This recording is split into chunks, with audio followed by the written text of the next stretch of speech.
इसके बाद अगर हम मैचिंग की बात करें बेटा, तो मैचिंग में सबसे पहला प्रोटीन का करेक्ट आंसर होगा,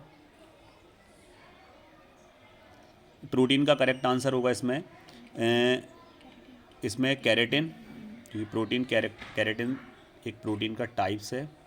इसके बाद विटामिन डी में आएगा बेटा रिकेट्स, इसका रिकेट्स आएगा।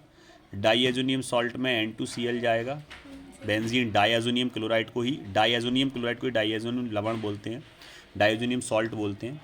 इसके बाद जो आपका हिंसवर्ग रिएजेंट है, इसका करेक्ट आंसर आएगा बेटा C6H5SO2Cl। और विटामिन जो B12 है उसमें एक मेटल पाया जाता है, इसको बोलते हैं कोबाल्ट। इसी तरह हमने बताया था कि अगर क्लोरोफिल होगा तो क्लोरोफिल में आपका मैग्नीशियम मेटल होता है। ठीक है, अब हम आते हैं बेटा यहाँ ट्रू एंड फॉल्स पे। और ट्रू एंड फॉल्स की अगर हम बात करें तो सबसे पहले अगर हम बात करें, फिनॉल कार्बोलिक भी कहा जाता है, मतलब वो ये पूछ रहा है phenol is called carbolic, true, true है ये। Primary amine is Hopman bromide से बिल्कुल प्राइमरी एमाइन बनता है, ट्रू।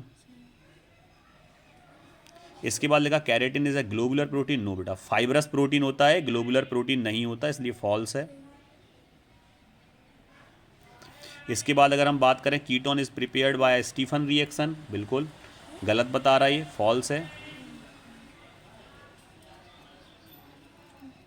स्टीफन से बेटा कीटोन नहीं बनते, एल्डिहाइड बनते हैं, कीटोन नहीं बनते, एल्डिहाइड बनते हैं, फॉल्स है ये।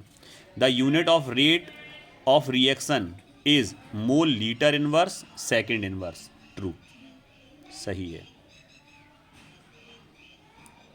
और इसके बाद lanthanide is more reactive than actinide, यहाँ पर बिल्कुल याद रखोगे आप, लेंथेनाइड की तुलना में एक्टिनाइड ज़्यादा रिएक्टिव होता है, लेकिन ये उल्टा बोल रहा है, लेंथेनाइड इज मोर रिएक्टिव, ये लेंथेनाइड को ज़्यादा बता रहा है एक्टिनाइड से, ये भी आपका फॉल्स है।